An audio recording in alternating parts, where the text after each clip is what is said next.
your only good friend. I don't like Jessica either. Do you remember how she left me out that one time we were all hanging out? Yeah, I know I said that about her, but it doesn't matter, okay? I know you think you can have other friends besides me, but it's just not realistic, okay? No, we can't all be friends. What about this weekend? You're gonna come to my house. You wanna bring Jessica? I mean, I guess that would be fine. As long as she keeps her distance from me. Do that.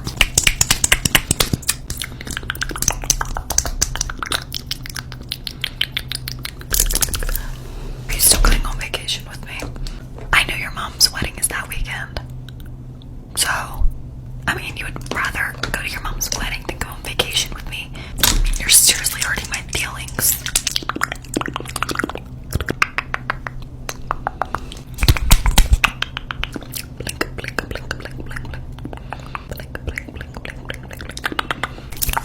Your makeup looks good. I guess I'll see you after school. Okay, bestie. Bye, goodbye, goodbye, goodbye. Get out of my room now. Excuse me. You want me to do your makeup? For what? You're going to a Halloween party? Please don't tell me you're going to the same Halloween party as me. You're going to Brad's Halloween party? Who even invited you? What are you gonna go dressed up as? A witch? Why do you always have to copy me? Oh, you seriously annoy me. What do you mean, what am I drinking? Grown-up alcohol. I stole it from Dad's fridge in the garage. Yeah, it's full. You better not snitch on me. I will do your makeup, but you better not snitch on me. I'm pretty sure you don't have this crown, right? Okay, good. This is a queen witch, okay? So you're just gonna be like some little normal, regular witch. So anyways, let's do green face. I was originally gonna put this on me, but I was like, no, I'd rather go glam, because I'm a queen, duh. But you're not, so we'll do this. Close your eyes.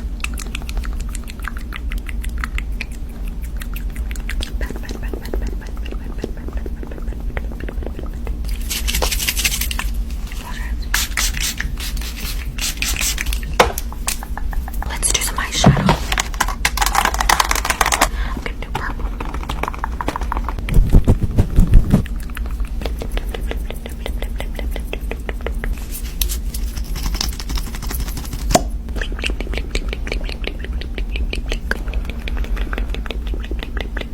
Good. Let's do your eyebrows real quick.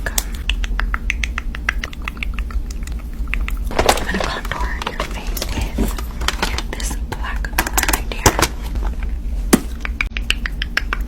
You have big cheeks, sis. Thank God I got mom's features.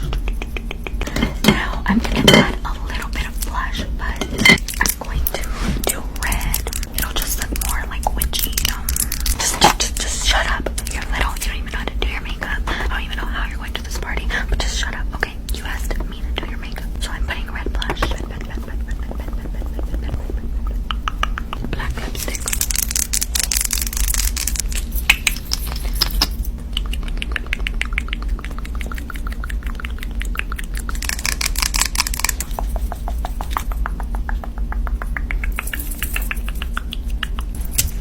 You don't look bad, okay, sis? I would never make you look bad, because then guess what? People make fun of you, and that means they'll make fun of me since you're my sister. So obviously I have a brain. I'm not gonna make you look bad. You look good. Now get out of my room.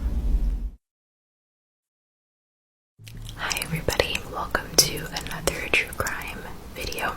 We're gonna be talking about a man by the name of John Wayne Gacy. John Wayne Gacy was born on March 17th, 1942 in Chicago. He was very close with his mother and his sisters. Their father was an alcoholic, and he was physically abusive. Their father abused their mother physically, and he also would beat his children if he believed that they were misbehaving. John was overweight. John had a heart condition which it prevented him from, playing outside, so he couldn't be physically active. All of that, in his father's eyes, those were all failures. Eventually, John realized, as he started to get older, that he was attracted to boys, and he knew right away that that is not something his father would have approved of. So, of course, he hid it for most of his life. In the 70s, he became a building contractor. He had his own business, which started to do really well. People loved him. He was well known. He was well liked in the community that he lived in. This is around the time where he was actually starting to commit his crimes, but no one had any idea. In the mid-70s, he joined the Jolly Joker Club. It was very innocent. They would dress in clown makeup, clown costume, and go to children's parties, birthday parties, things like that. And this is where his two clown alter egos were born. The first was Pogo the Clown.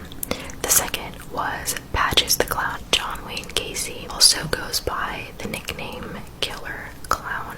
And years later, after all the crimes were all said and done, and he was speaking with detectives and they asked him about his clown attire, John is remembered for saying that, clowns could get away with anything.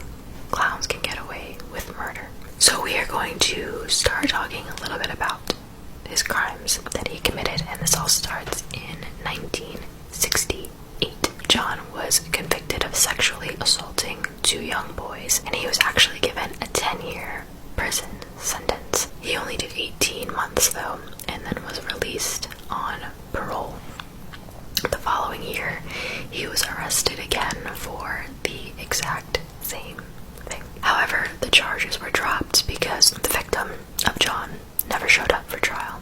John decided that this was his chance to start over, and this is where he started working on his business. And now this business, his employees were pretty much all high school students. John would often request sexual favors from his employees. We're gonna go to 1975 now, because 1975 was a big year for John. A lot happened. John confessed for the first time to anyone but to his wife that he was bisexual, and eventually his wife would see him bringing young boys into the garage and closing the door. And so one day when John wasn't home, she went in there and she found gay pornography. She found a bunch of men's wallets around, and even throughout the house she would find different driver's licenses. So she confronted him about it eventually, and he just told her to mind her business. She asked for a divorce, and she took her two daughters, and they left him. Now he was alone. He had the house to himself, and he took the lives of 33 young boys and men. 26 of them were buried on his property, which later he said he buried them under his home because he felt like they were his property. 7 of them were dumped in a river. So, how did he get these boys with him? He had a couple of different strategies. The first one was just grabbing them by force. One popular one was he would pull up to a local bus station and he would either pretend to be a police officer. So he would pull up and he would say, you're out after curfew, you have to come with me, or whatever. Other times he would try to build their trust and kind of have a relationship with them. He would pretty much always get them into his home, and he would try to build their trust. And so one of the things he would do is he would show them magic tricks, and one of them was he would put a pair of handcuffs on himself, and he would, he would have the key and whatever, and he would show how easy it was to get out of them.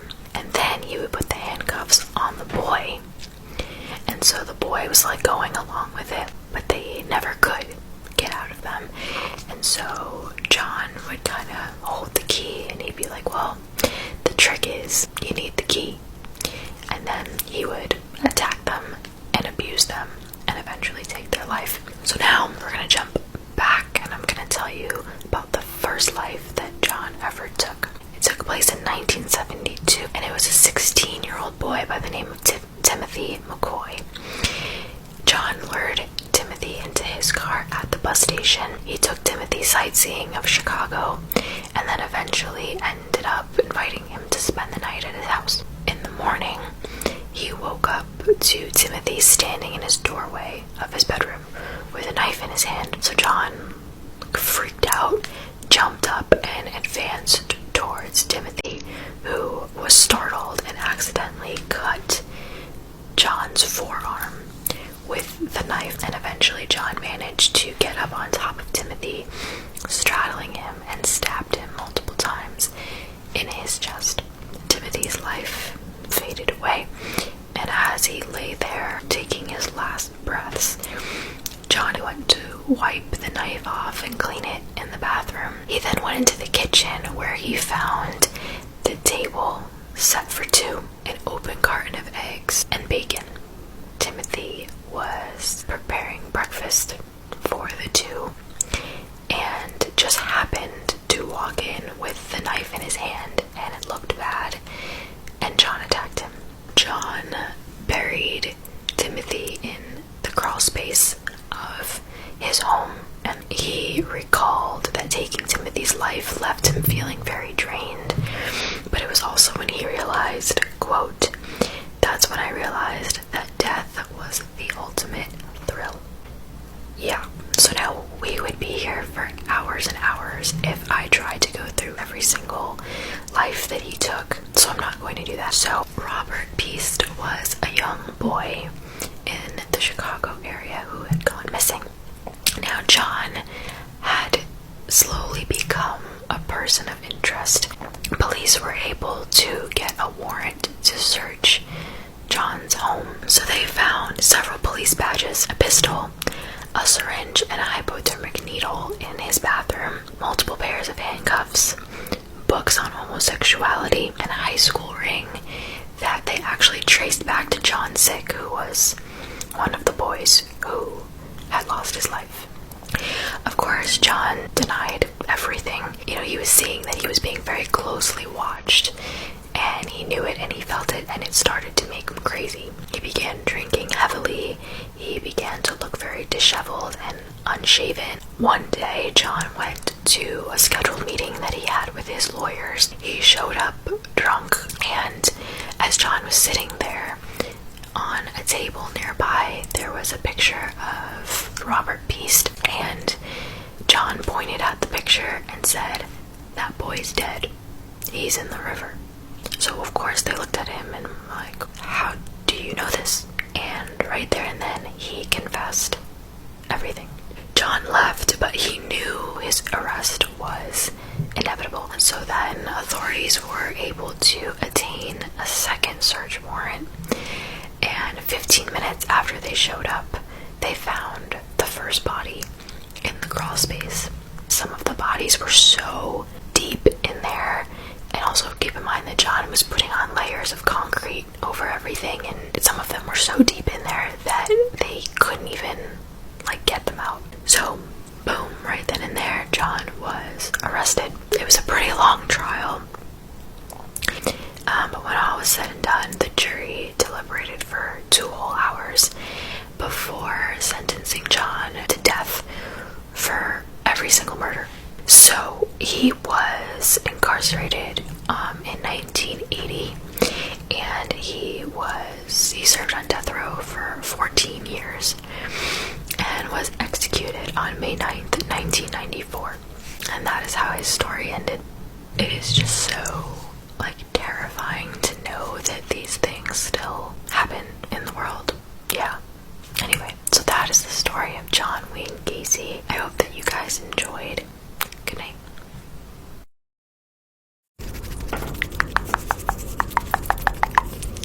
Hello, my lovely flower children. Welcome back, or welcome to my channel. How are you people doing today? I hope you all are doing fantastic. You look drop-dead gorgeous, as usual. What's new? So, today I have a fall haul, and it's not just fall, it's Halloween too, I wanted to show you some decorations that I got for my apartment since this is the first Halloween I'll be spending here. The first thing is this little pumpkin squishmallow. It's so cute and it's so soft. Yes. There's that. Yeah, I think it's pretty neat. This is probably what I'm most excited about. It's a blanket that